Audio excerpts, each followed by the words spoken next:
Olá, tudo bem?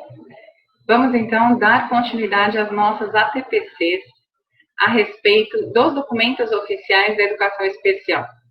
Já tratamos a respeito da avaliação inicial, que é o anexo 1, do desenvolvimento do plano de ensino individualizado, que é o anexo 2, e esses dois documentos são feitos lá na sala de recurso pelos professores especializados. E agora vamos falar a respeito do anexo 3, que é o registro das adaptações curriculares. E quem faz é o professor regente da sala de aula, o professor do ensino regular. Educação inclusiva. O que é a educação inclusiva? Educação inclusiva é oferecer ao aluno aquilo que ele realmente precisa aprender. É adequar o ensino às características daquele aluno, às necessidades e às potencialidades dele. Então, aqui nós temos uma frase que é bastante emblemática. Se uma criança não pode aprender da mesma maneira que é ensinada, é melhor ensiná-la da maneira que ela pode aprender. Acho que isso resume a educação inclusiva. O que é o currículo? O currículo é o norteador de todo o processo.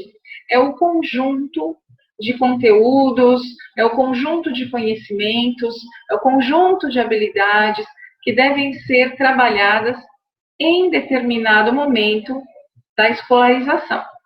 Esse currículo não é algo engessado, esse currículo não é algo que tenha que ser seguido à risca. Ele pode e deve ser flexível, ser possível e passível de modificação. Ele deve ser acessível a todos os alunos. E para ser acessível a todos os alunos, muitas vezes é necessário que existam adaptações curriculares. As adaptações curriculares são as decisões, as modificações que são feitas no currículo em benefício da aprendizagem do aluno. As adaptações curriculares estão previstas pela LDB e elas são garantidas a qualquer aluno, independente do aluno ser deficiente ou não, independente do aluno ter laudo ou não. Dentro da sala de aula de ensino regular, as adaptações curriculares existem para atender às necessidades de aprendizagem dos alunos. E qualquer aluno tem direito às adaptações curriculares. Aqui, só um esqueminha.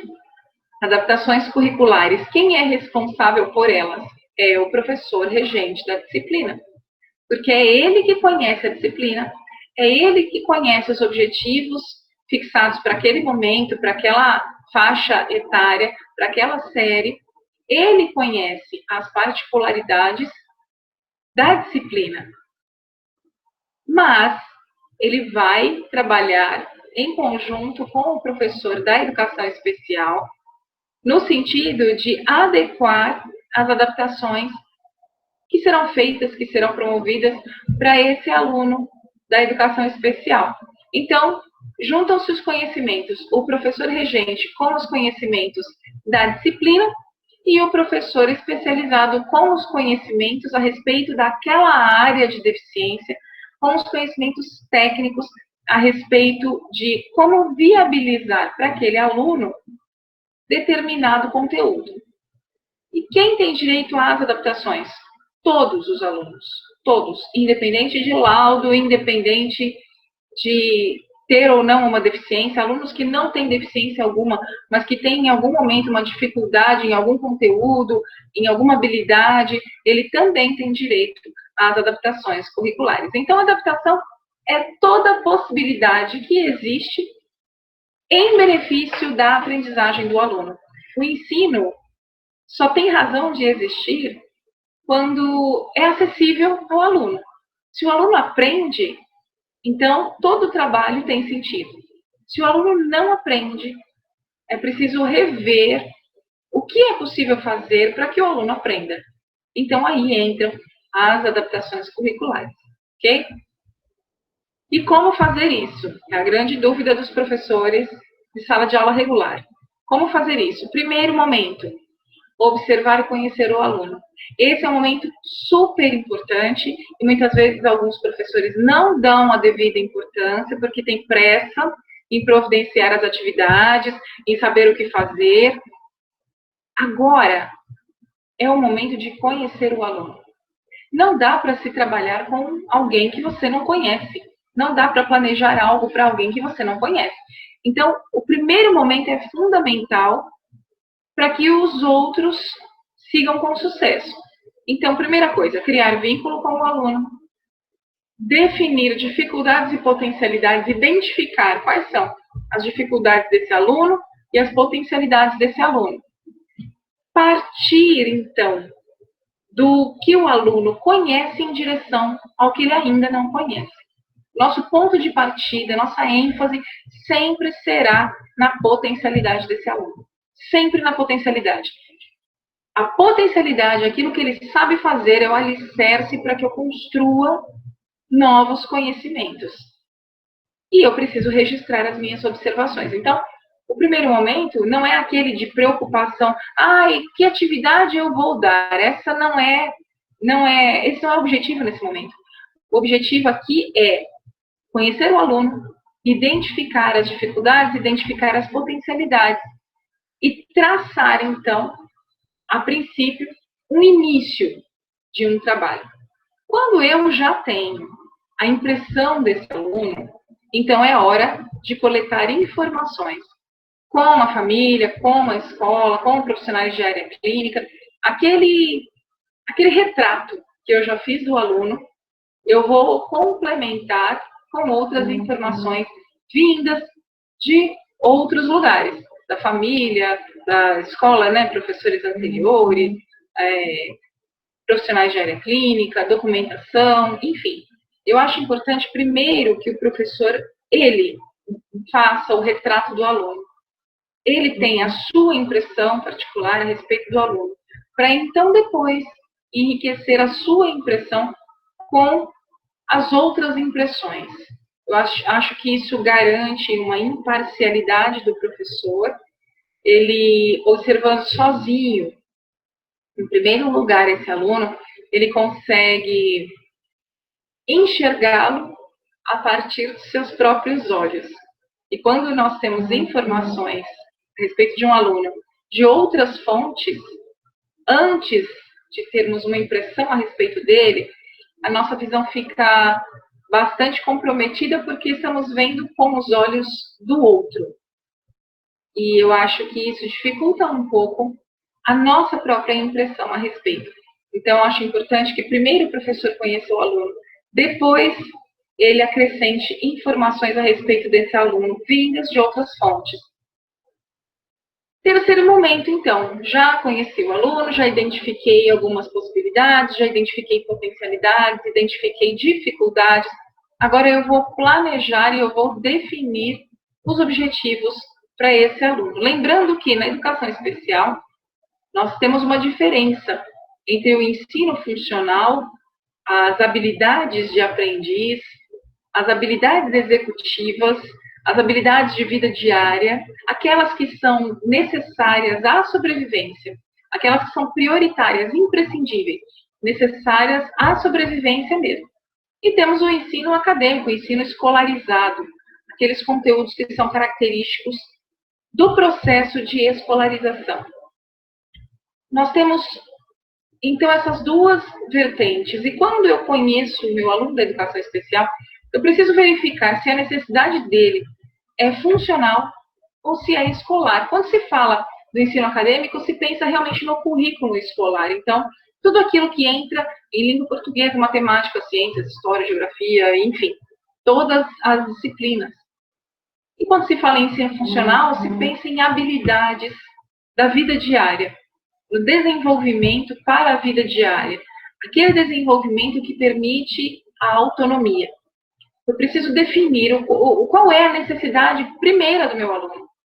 Se a primeira necessidade dele é funcional, e essa, sem dúvida, é a mais importante, eu preciso trabalhar com ele nesse sentido. Se eu percebo que ele não tem grandes necessidades funcionais, ele já pode, então, caminhar para o ensino acadêmico. E é claro que algumas habilidades funcionais nós vamos trabalhar a vida toda com elas, mas pode haver aí um desenvolvimento concomitante entre o funcional e o acadêmico. Enfim, eu preciso conhecer o aluno para saber realmente qual é a necessidade dele. Conhecendo o aluno, entendendo isso que eu falei, você precisa saber o que o seu aluno precisa aprender. Quando você entende aquilo que ele precisa aprender, você já tem um objetivo a ser alcançado. Quando eu entendo que meu aluno precisa aprender a sentar, por exemplo, seria uma necessidade funcional, é aquele aluno que muitas vezes não para, não se concentra, então ele tem uma necessidade funcional, ele precisa aprender a sentar, por exemplo. Quando eu entendo que essa é a necessidade do meu aluno para esse momento, eu já tenho um objetivo. Então, a necessidade dele qual é? Aprender a sentar. Eu vou procurar atividades, eu vou desenvolver um trabalho que estimule essa habilidade. Se eu percebo que o meu aluno precisa aprender, ele ainda não sabe escrever o próprio nome, ele conhece letras, mas ele não sabe escrever o nome. Ele precisa aprender a escrever o nome. Esse é o meu objetivo. Então, fixado o objetivo, fica mais fácil buscar atividades. Aí sim, procuramos atividades. Depois que eu já tenho um objetivo definido. Defini o objetivo, vou buscar atividades, metodologias, materiais, tudo aquilo que vai possibilitar o alcance deste objetivo. E o principal objetivo da educação especial: promover a autonomia. É claro que as pessoas, não só as pessoas com deficiência, mas todas as pessoas, em algum momento são autônomas, em algum momento dependem umas das outras. Com relação aos alunos da educação especial, a autonomia é o principal objetivo, é o objetivo geral, é o mais amplo. Oferecer possibilidades deste aluno desenvolver a sua autonomia. Passamos para o próximo passo, então, já sei o que ele precisa aprender, eu já tenho isso claro para mim, agora eu vou planejar. Então, eu vou colocar objetivos curtos, simples, execuíveis, curto prazo, um objetivo após o outro, um de cada vez, para que eu consiga ter clareza da evolução desse aluno. Então, meu primeiro objetivo é que ele escreva o nome. Ele aprendeu? Ótimo, alcançou o objetivo. Agora eu vou fixar um novo objetivo. Ele vai aprender a escrever o sobrenome, por exemplo. E assim, evoluindo. Quando eu traço os meus planos, quando eu executo com o meu aluno esses planos, é a hora de avaliar. Ele alcançou o objetivo ou não alcançou o objetivo? Lembrem-se que as notas devem ser atribuídas de acordo com o cumprimento desses objetivos ou o não cumprimento desses objetivos. Existe um mito, uma coisa absurda, que é a de dar o cinquinho básico para o aluno com deficiência. Isso não existe em lei nenhuma, isso não existe em lugar nenhum, e isso é extremamente desrespeitoso, porque você está considerando uma condição para atribuir a nota, e não a produção. É um exemplo muito simples. Imagine que você vai fazer um concurso, você estuda muito, você se prepara muito, você faz a prova e volta para casa ansioso para voltar e pesquisar a sua classificação, saber qual é o resultado. E quando você tem esse resultado nas mãos, quando você consegue saber a sua classificação, você descobre que você foi classificado ou você teve uma nota em função de uma condição sua, em função da cor da sua pele, em função da sua altura, em função do seu peso, em função do sexo, em função de qualquer outra condição que desconsiderou totalmente o seu conhecimento. Você, se sofrer uma situação dessa, vai ficar profundamente revoltado. E é exatamente isso que acontece com os alunos de educação especial. As pessoas, os professores, e isso vem passando de professor para professor e de gerações, isso precisa acabar. Eu não posso olhar para um aluno e reduzir esse aluno e resumir esse ser humano à sua deficiência. Eu não posso dizer que ele deve ter a nota A, B ou C ou D em função da deficiência. Ele não é o aluno surdo, o aluno cego, o aluno com deficiência intelectual.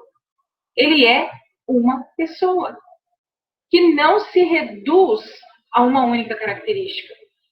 A deficiência é uma condição, é uma característica que compõe essa pessoa, que faz parte dessa pessoa. Mas eu não posso atribuir nota ou classificação para uma condição que é imutável. Eu preciso considerar e eu devo considerar a produção, assim como se faz com todos os outros alunos. Se eu tenho objetivos a serem alcançados para este aluno, eu tenho objetivos definidos a serem alcançados. Se eu fiz um trabalho que permite, que possibilita a evolução na aprendizagem desse aluno, agora eu preciso avaliá-lo conforme os objetivos que foram fixados. Ele alcançou ou não alcançou? Se ele alcançou plenamente os objetivos, notas máximas, 8, 9, 10, seja o que for. Se ele alcançou parcialmente, 5, 6, se ele não alcançou, notas abaixo. Ah, mas o aluno com deficiência pode ter nota alta, tão alta, pode ter 10 e pode também ter 1, 2? Pode! Exatamente como os outros. A única diferença é que os objetivos podem ser diferentes. Os objetivos que você tem para a sua sala regular são A, B, C, D e E, e os objetivos que você tem para o seu aluno da educação especial podem ser diferentes desses A, B, C, D e E que estão sendo trabalhados na sala de aula regular, porque ele tem necessidades diferentes. E nós precisamos nos adaptar a essas necessidades e supri-las. Então, veja, notas são atribuídas de acordo com a produção do aluno, jamais de acordo com a condição do aluno. Isso tem que ficar muito, muito claro. E aí, então, vamos tentar trazer tudo isso para a prática. Com um anexo 1 aqui, uma avaliação inicial fictícia, de uma aluna fictícia. Esse documento foi feito dentro de uma sala de recursos, quando um aluno chegou para ser avaliado, a aluna chegou para ser avaliada, e em cima deste estudo de caso, então, nós faremos adaptações curriculares em português e em matemática, de acordo com o que nós encontrarmos aqui dessa aluna. É claro que aqui é só um documento fictício. Na realidade, o professor, para fazer a adaptação curricular, para fazer o registro deste currículo adaptado, ele não terá só esse documento, ele terá a convivência com o aluno ali todos os dias. Então, fica mais fácil de enxergá-lo. Aqui, nós criamos uma personagem e não temos convivência com ela, então ficamos um pouco limitados às informações que nós temos no documento que foi criado. Mas, quando isso acontece na realidade, além deste documento que contém informações importantes a respeito dessa aluna, o professor estará convivendo com ela todos os dias. Então, traçar objetivos, verificar dificuldades e potencialidades são momentos muito mais fáceis quando se convive com a pessoa do que quando se tem informação somente através de um documento. Enfim, vamos trabalhar com o documento que temos e imaginar quem será, como será essa aluna fictícia, Isabel. Ela está, então, no 6º ano, ela nasceu em 2008 e ela apresenta dificuldades no processo de aprendizagem. Ela tem, então, aí por volta de 12 anos, ela tem dificuldades no processo de aprendizagem e de socialização. Por isso, ela foi encaminhada para a sala de recursos para ser avaliada. A professora avaliou e fechou o documento com essas informações. Então, vamos lá, histórico do aluno. A responsável legal pela aluna é uma tia materna, Nilda, com quem vive há 8 anos aproximadamente. Segundo a tia, a mãe biológica Neide, aos 18 anos, migrou de São José do Rio Preto para São Paulo, acompanhando uma família para a qual já trabalhava como doméstica. Após 2 anos em São Paulo, Neide, desempregada, envolveu-se com um homem e teve 3 filhos. Isabela é a caçula. Segundo Nilda, logo após o nascimento do segundo filho, o pai foi preso e Neide passou a beber. Continuou o relacionamento com o pai das crianças e engravidou pela 3ª vez. Mesmo durante a gravidez, o uso de álcool era frequente. Envolveu-se também com drogas a ponto de ficar fora de casa por dias, deixando seus filhos sozinhos. Isabela tinha por volta de 3 anos quando ela e os irmãos foram recolhidos num abrigo e parentes foram contactados para a adoção deles. Os irmãos foram separados e Nilda decidiu ficar com Isabela por ser a mais novinha. Os outros estão com parentes do pai deles, com os quais Isabela ou a tia não tem nenhum contato. Foi uma criança, então, que foi gerada por uma mãe dependente de álcool e drogas.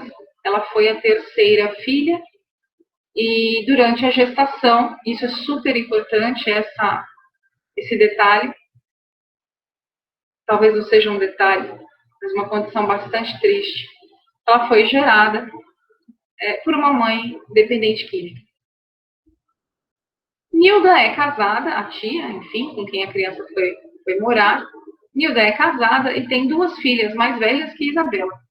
É gerente numa loja de roupas. O marido é eletricista e ambos completaram o ensino médio. Quando Isabela veio morar com a família, Nilda notou que a criança tinha tremores, era nervosa, agitada, desatenta e muito pequena para a idade. Tinha dificuldades para ouvir, falar e enxergar. Gostava de pouca luz e reclamava de dor nos olhos. Vejam que isso está em itálico porque é a fala da tia, a fala literal da tia. Ela percebeu, então, essas características na criança. Matriculou a criança numa escola municipal de anos iniciais e foi chamada diversas vezes para tomar ciência sobre a defasagem pedagógica, as dificuldades de aprendizado e de socialização. Foi orientada a procurar avaliação clínica. Passou por diversos profissionais clínicos e recebeu os seguintes diagnósticos: toxoplasmose ocular congênita, ela tem baixa visão, deficiência auditiva severa, deficiência intelectual leve. Segundo Nilda, essas deficiências, além das dificuldades comportamentais, são decorrentes de síndrome alcoólico-fetal e toxoplasmose desenvolvidas na gestação. Desde então, a aluna realiza acompanhamento com profissionais da área clínica, né? Ela tem fono, psicólogo, ela usa aparelho auditivo e ela também tem óculos. Então, veja, voltando aqui, que ela tem deficiência múltipla. Ela tem a deficiência intelectual, ela tem deficiência visual, né, a baixa visão, e tem a deficiência auditiva. O relacionamento dela na escola onde ela está matriculada, como se dá? Em alguns momentos, ela gosta de estar com o grupo, participa de brincadeiras na quadra de esportes, mas em outros momentos permanece isolada, alheia ao que acontece ao seu redor. Apresenta instabilidade de humor e as mudanças são repentinas. Com o grupo social, com o grupo com o qual ela convive em âmbito familiar, ela não tem amigos na vizinhança, convive com o casal de tios e as primas. Apresenta em casa a mesma instabilidade de humor relatada pelos professores. As primas, por serem mais velhas, de 16 e 18 anos, não lhe dão muita atenção. Interação da aluna durante a avaliação feita na sala de recursos, a avaliação que gerou este relatório. A aluna foi responsiva, fez tudo o que foi proposto até o fim. Trocou poucas palavras e permaneceu envolvida com as atividades, sem demonstrar interesse em maior aproximação. Aqui não fica muito claro a respeito da questão da deficiência auditiva e da oralização. Sabemos que ela tem uma deficiência auditiva severa, mas aqui não fica muito claro a respeito das condições de oralização, porque ela troca palavras com a professora. Alguma coisa ela fala, mas nós não sabemos como isso acontece. Enfim, não temos muitos detalhes a respeito. Durante a avaliação do professor especializado, ele relatou aqui, então, os aspectos de desenvolvimento, aqueles 10 aspectos que nós estudamos, para avaliar a questão intelectual e as necessidades de um aluno. Quanto à comunicação, ela compreende ordens simples, desde que sejam dadas uma de cada vez, mas nem sempre executa. Tem alguma oralização, aqui temos mais informação. Fala pouco, usa palavras com sentido de frases e faz gestos. Então, uma única palavra com sentido de uma frase inteira, né? Por exemplo, ela não diz eu quero água, ela diz água. E isso tem o sentido de uma frase inteira. E faz gestos também.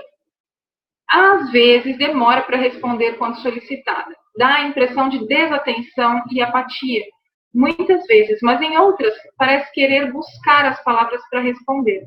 Há cerca de 1 ano, a aluna está aprendendo Libras, mas nem sempre usa também. Então, com todo o apoio que ela recebeu, o uso do óculos, acompanhamento oftalmológico, acompanhamento de fono, o uso do aparelho auditivo, ela desenvolveu alguma oralização e agora está aprendendo Libras também. Autocuidado. Veste-se e despe-se, penteia-se, cuida da higiene bucal e corporal com autonomia. Mas alguém tem que lhe dar essas ordens uma a uma. Não tem iniciativa para executar essas tarefas, mesmo sendo rotineiras. Tem controle de esfíncteres adequado. Então, faz tudo sozinha com relação ao autocuidado, mas alguém precisa dizer a ela, olha, faça isso, faça aquilo, porque ela não tem iniciativa. Vida no lar. Alimenta-se com autonomia, serve-se escolhendo o que quer comer e a quantidade, mas, assim como nos cuidados de higiene, alguém precisa lhe dar ordens para servir-se e comer. Não gosta de variar a alimentação. Não se importa em comer os mesmos alimentos todos os dias. Já teve crises de raiva quando a tia quis que ela comesse coisas diferentes do habitual, a ponto de jogar o prato no chão e passar o dia sem comer mais nada. Não executa tarefas domésticas. A família acha que ela não é organizada. E como só faz o que quer e quando quer, prefere não entrar em confrontos. Então, tem aí seletividade alimentar também. E, novamente, embora ela faça tudo sozinha, ela precisa que alguém diga a ela o que fazer, a que horas fazer. As habilidades sociais. Há momentos em que ela gosta de estar com os outros, especialmente em atividades físicas. Parece alegre, mas mesmo estando com outras pessoas, nem sempre interage com elas. Gosta de estar por perto, mas não gosta muito de se envolver. Suas mudanças de humor, seu nervosismo e agitação afastam as pessoas, mas Isabela parece não perceber e nem se incomodar. Então, é alguém que prefere mais o isolamento. Ela até gosta de estar no mesmo espaço que outras pessoas, mas nem sempre interagir com essas pessoas. Desempenho na comunidade. Reconhece o posto de saúde, o mercado, a farmácia, a igreja e a escola onde estuda. Todos esses serviços são em seu bairro e ficam bem perto de sua casa. Aumentando um pouco mais a distância, reconhece o shopping e a represa municipal. Independência na locomoção. Embora reconheça alguns lugares, Isabela não tem autonomia para andar pela vizinhança. Os tios ou as primas a acompanham na ida e na vinda da escola. Não tem segurança para deixá-la sozinha, ir sozinha, por ser distraída demais. Palavras da tia também. A tia também esquece que ela... Desculpem. A tia também acha que ela esquece as coisas. Esquece a afirmação da tia também. Ela esquece as coisas e os lugares com facilidade. Tem medo de que ela saia e esqueça o caminho de volta para casa. As frases em itálico aí, entre aspas, são falas literais da tia, impressões da tia. Ela, então, não tem autonomia. Ela precisa sempre estar acompanhada de alguém. Saúde e segurança. Cuidados com a saúde são feitos pelos tios ou primos quando necessário. Tem alguma noção de perigo. Sabe que não pode se aproximar do fogo, não pode deixar os portões da casa destrancados e não pode atravessar a rua sem olhar para os dois lados. E nem conversar com estranhos, mas, novamente, alguém tem sempre que avisá-la ou lembrá-la dessas coisas. Então, vejam que ela até tem alguma autonomia em determinados aspectos e ela conhece algumas situações, mas ela sempre precisa de alguém para dar a comanda. Ela precisa sempre de alguém para dar a orientação. Habilidades acadêmicas. Essas, para nós, são as importantes na hora de pensarmos em adaptações curriculares, quando dizem respeito ao ensino escolarizado, ao ensino acadêmico. Então, vamos lá. Habilidades acadêmicas. Interessa-se por colagem, massa de modelar e tinta. Gosta de libras, mas nem sempre usa os sinais. Não mantém a atenção por muito tempo e dispersa-se com facilidade. Então, aí, questões funcionais.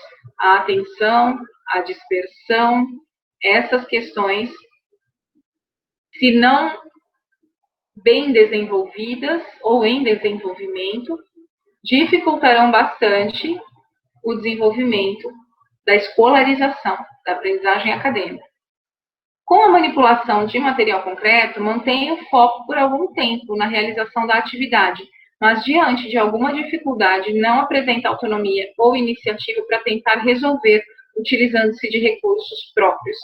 Então, ela precisa do material concreto, ela precisa manipular esse material, e diante de dificuldades, ela nem tenta prosseguir.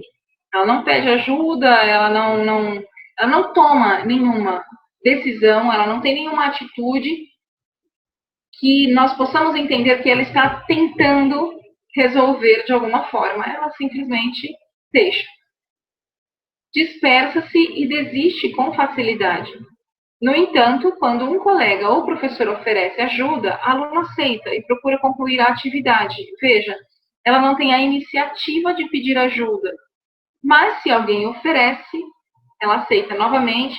A mesma situação se repete quando mais ali atrás, quando na vida no lar e nas questões de higiene, o texto diz que ela precisa de alguém dizendo a ela o que fazer. Vejam que ela é sempre passiva.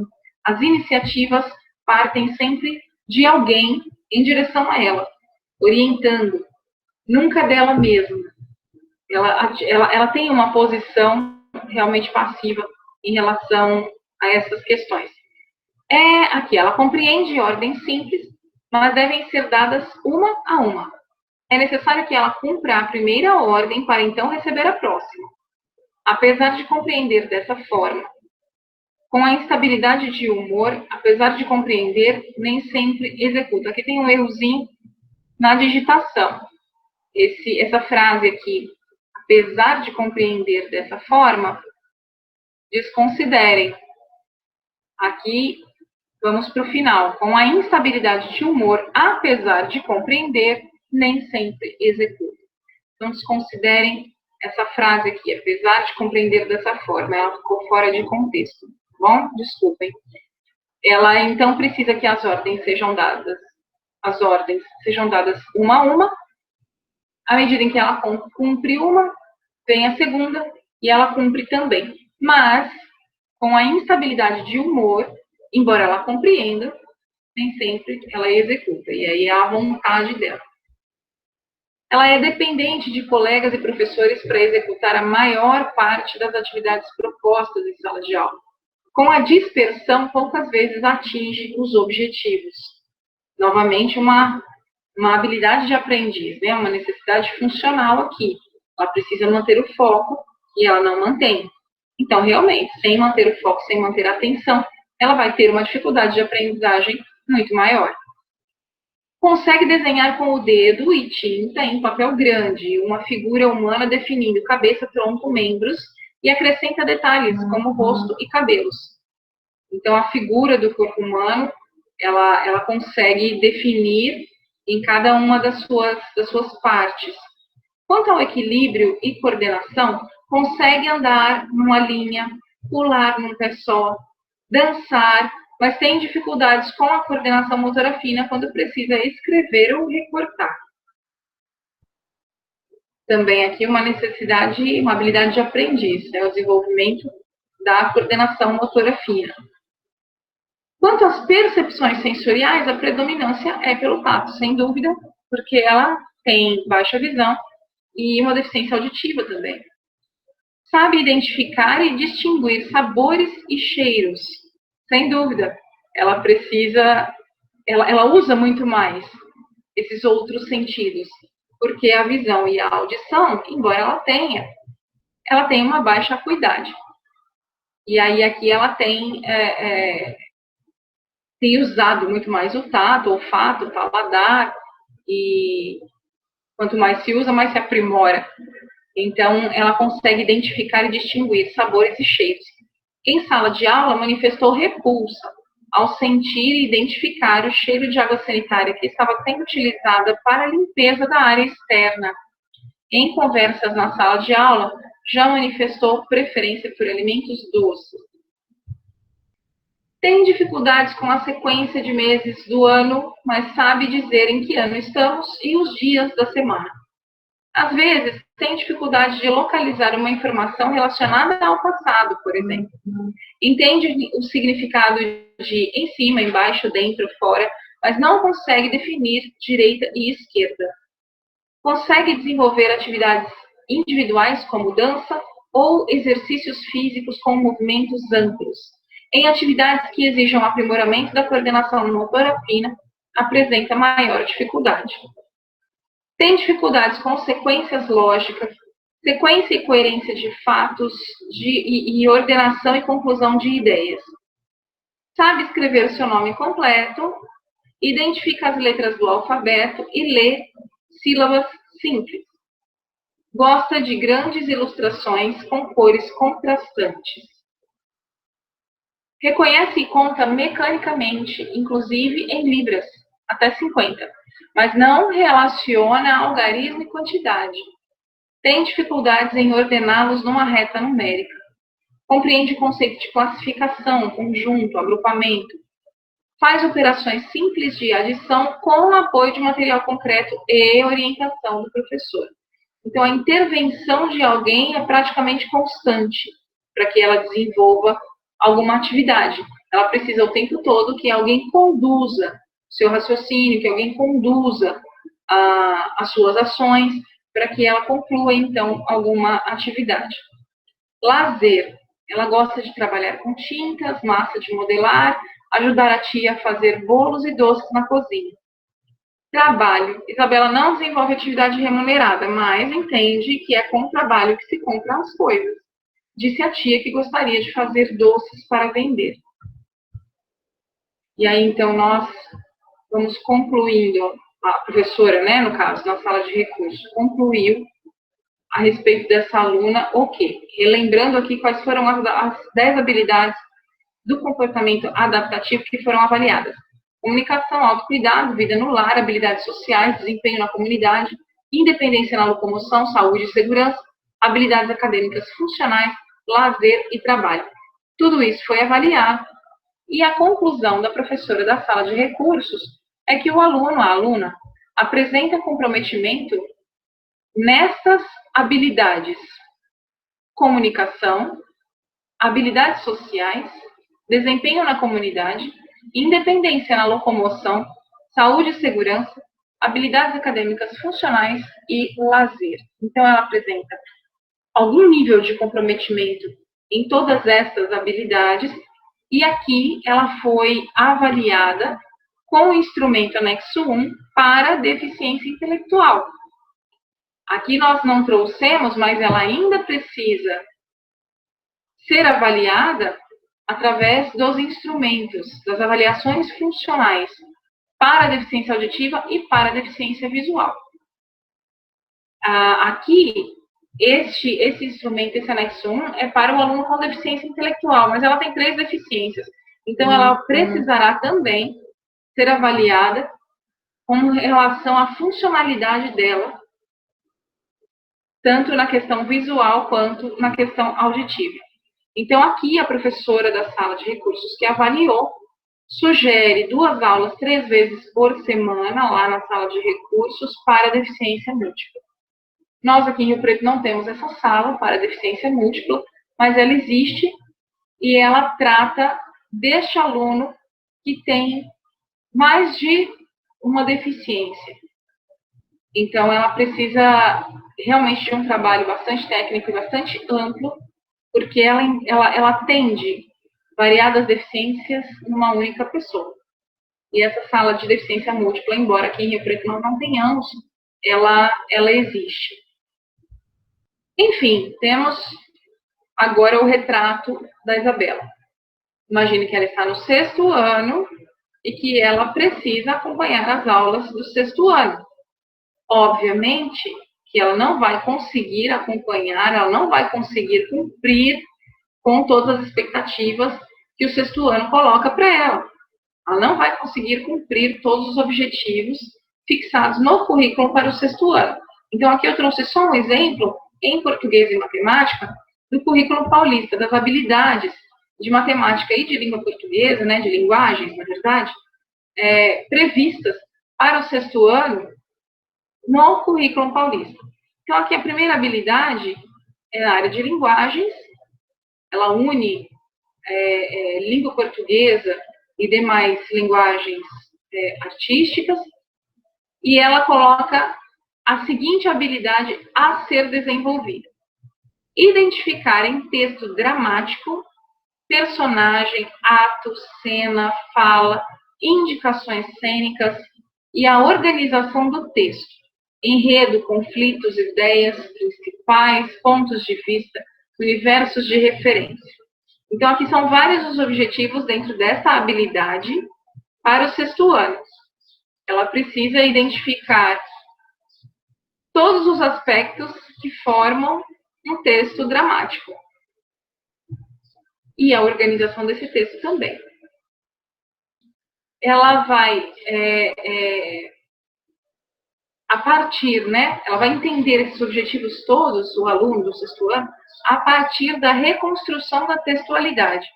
Efeitos de sentidos provocados pelos usos de recursos linguísticos e multissemióticos. Então, através da reconstrução da textualidade e tal, é que o aluno consegue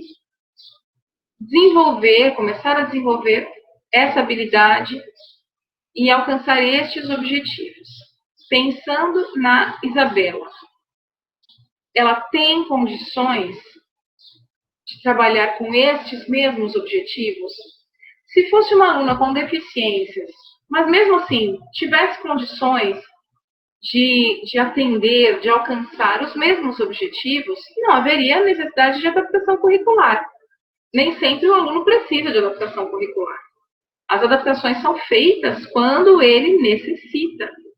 Então, aqui, identificar em texto dramático, personagem, ato, cena, fala, indicações cênicas e a organização do texto.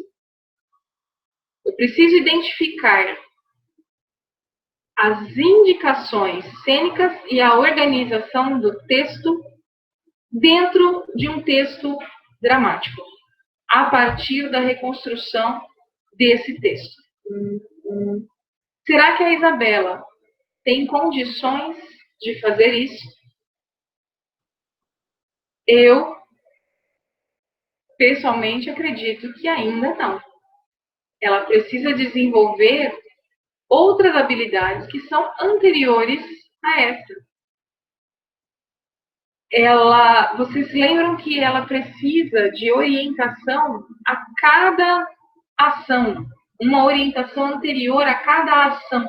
Ela precisa que o raciocínio dela seja conduzido para que ela consiga completar aquela ação. Sem a interferência, sem a ajuda de alguém, dificilmente ela persiste e vai até o fim.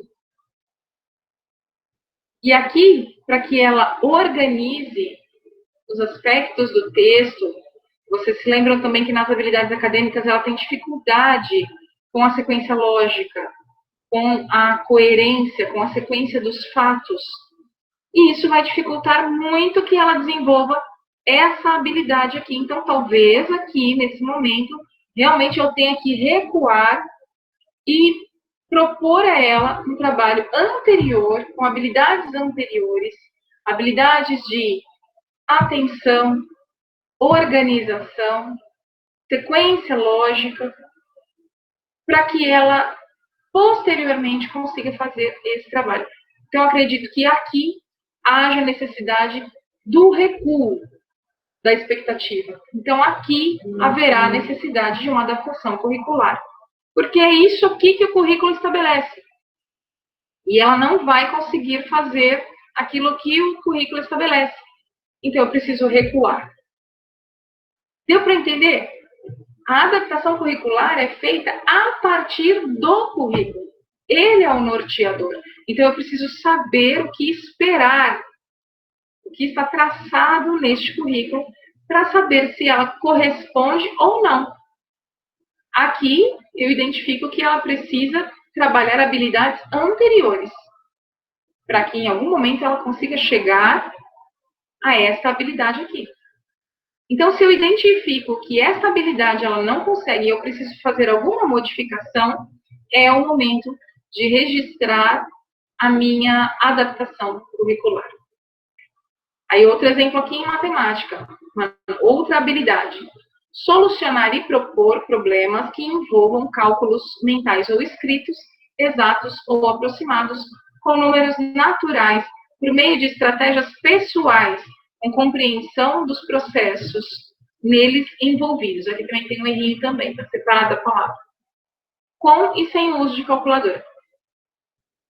A partir de operações, adição, subtração, multiplicação, divisão e potenciação, com números naturais, divisão euclidiana.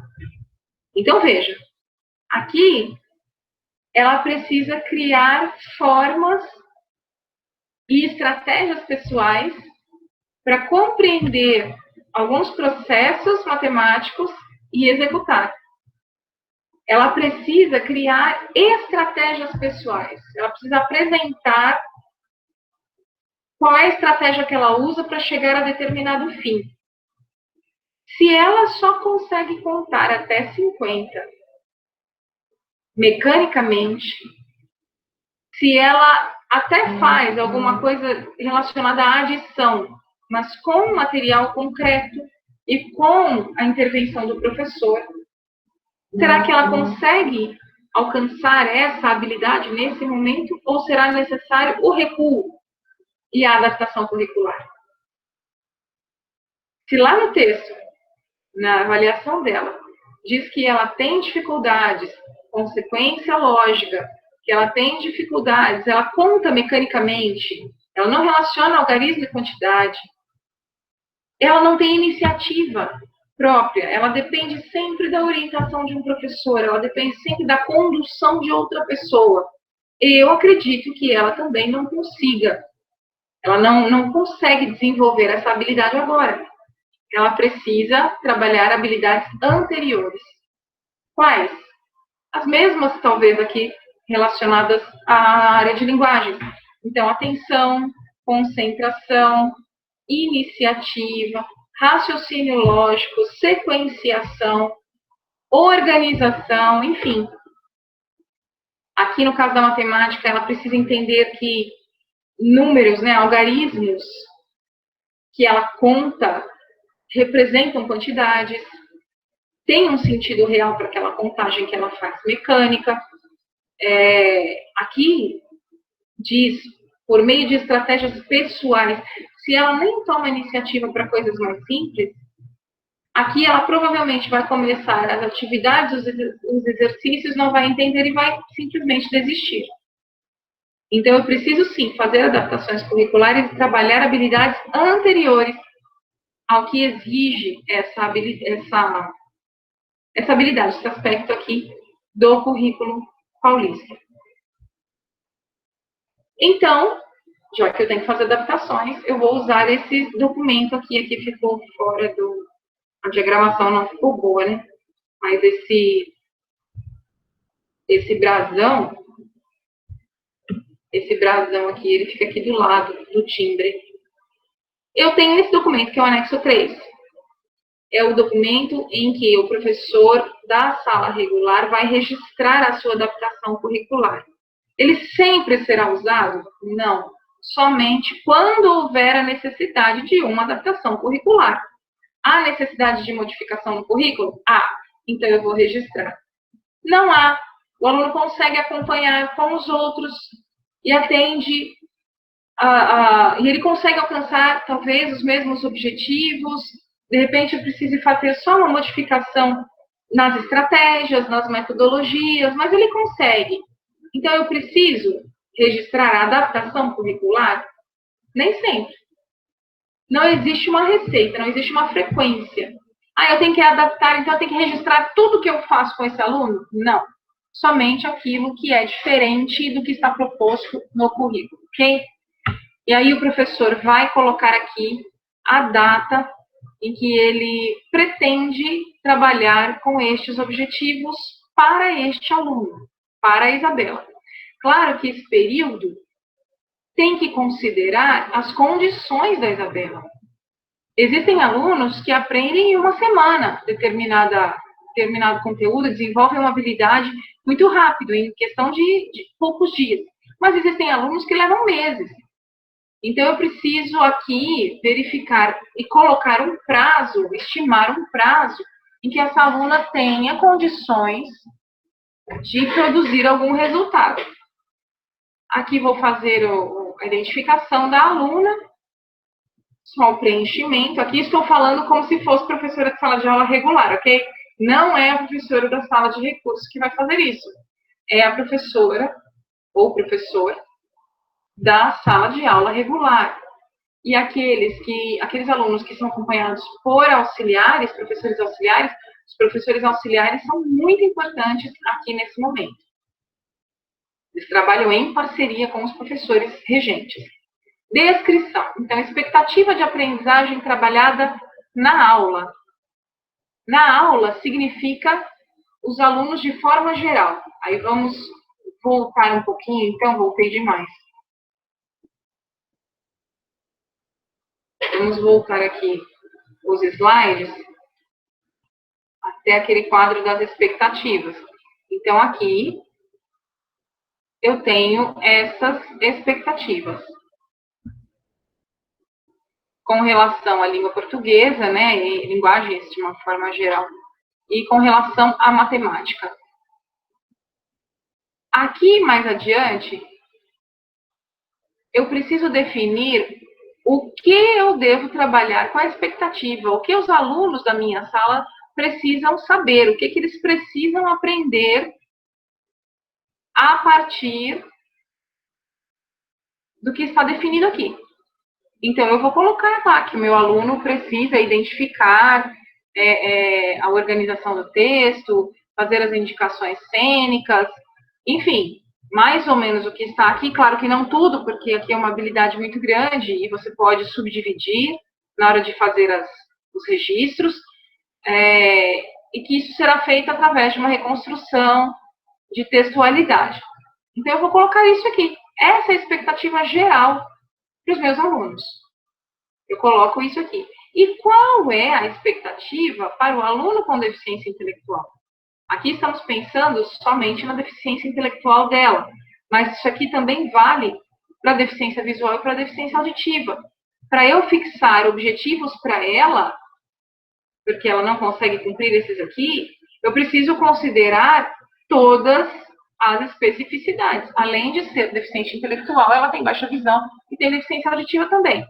Então, se eu vou traçar novos objetivos para ela aqui, eu preciso também pensar em metodologia, em estratégia, eu preciso pensar num caminho que para ela seja eficiente, considerando essas especificidades. Então, enquanto os alunos lá vão trabalhar com a organização do texto, com o enredo, com o conflito das ideias, com os pontos principais de um texto, com opiniões, né, pontos de vista diferentes, enquanto eles vão trabalhar com isso, com ela, o que é que eu posso trabalhar que é anterior a isso? Porque ela ainda não tem condições de cumprir com essa habilidade. O que é que eu preciso trabalhar com ela primeiro? Vamos pensar em objetivos pequenos, curtos, simples, alcançáveis. Em cima dessa habilidade, qual é a habilidade que eu preciso desenvolver anteriormente? Vou sugerir aqui sequência lógica, talvez. Sequência de fatos. É uma habilidade anterior a essa e necessária para que um dia ela consiga chegar aqui. Então, vamos trabalhar com esse exemplo. Expectativa para o aluno com deficiência intelectual, visual, auditiva. Que ele consiga organizar a sequência de fatos. É o meu objetivo.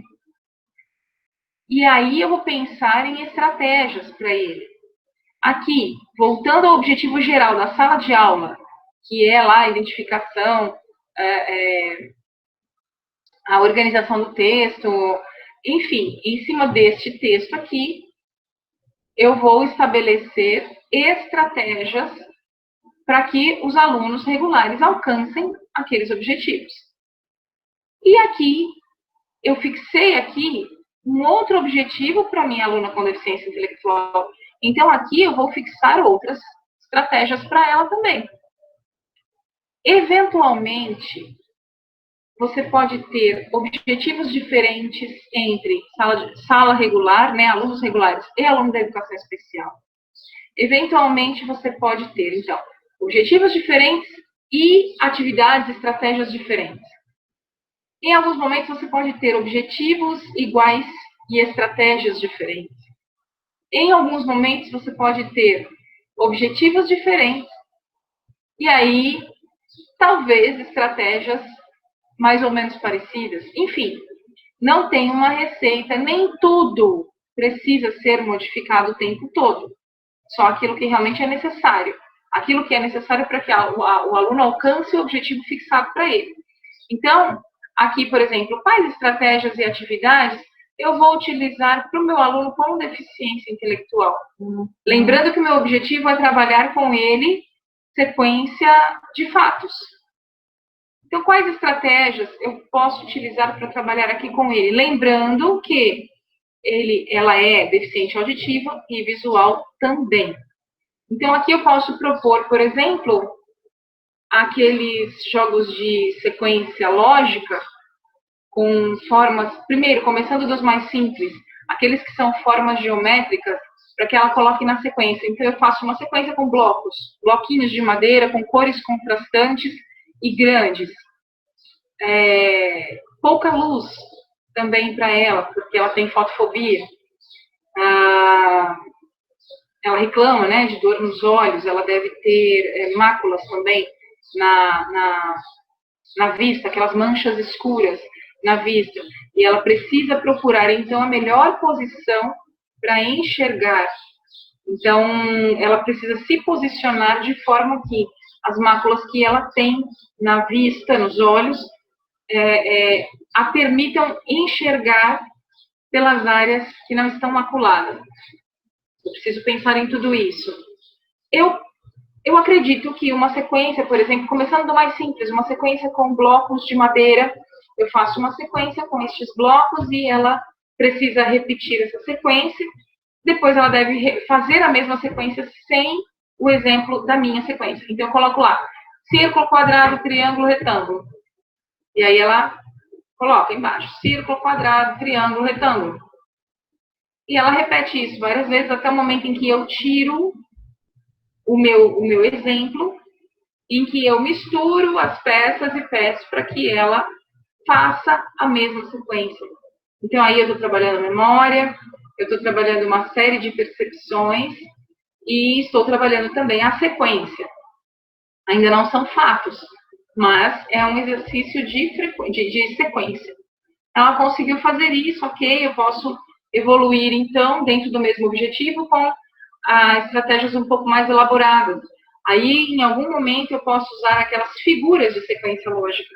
Lembrando que as figuras, aquelas que contam histórias, né, a sequência de fatos, a sequência de figuras que representam uma história.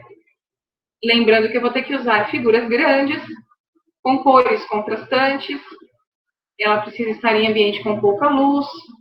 Não vou colocar uma sequência grande de fatos para ela organizar, eu posso colocar coisas muito simples. De repente, um exemplo, uma galinha chocando o ovo no primeiro quadro, no segundo quadro um ovinho se quebrando, no terceiro quadro um pintinho. É uma sequência de fatos e ela pode trabalhar com essa sequência e organizá-la. Primeiro com o meu apoio e depois sozinha. Então, são possibilidades, são estratégias que nós podemos utilizar para alcançar esse objetivo de exercitar a sequência de fatos. Tudo isso eu vou registrar aqui. E depois eu vou avaliar os resultados. Funcionou? Deu certo tudo isso que eu estabeleci, tudo isso que eu sugeri? Funcionou? Não funcionou? Vou ter que refazer, vou ter que retomar em algum ponto, vou ter que recuar um objetivo. Esse objetivo que eu coloquei para ela está ainda muito alto, eu preciso recuar um pouco mais. Enfim, este é o documento em que o professor regular vai fazer o registro das suas intervenções. Este documento, às vezes, não é muito utilizado, é pouco conhecido pelos professores, mas ele é de absoluta importância para o trabalho com a adaptação curricular. Ele é registro de absoluta importância. É isso, gente. Muito obrigada pela atenção de vocês. Fico à disposição para tirar qualquer dúvida. Obrigada, um beijo para vocês. Tchau, tchau.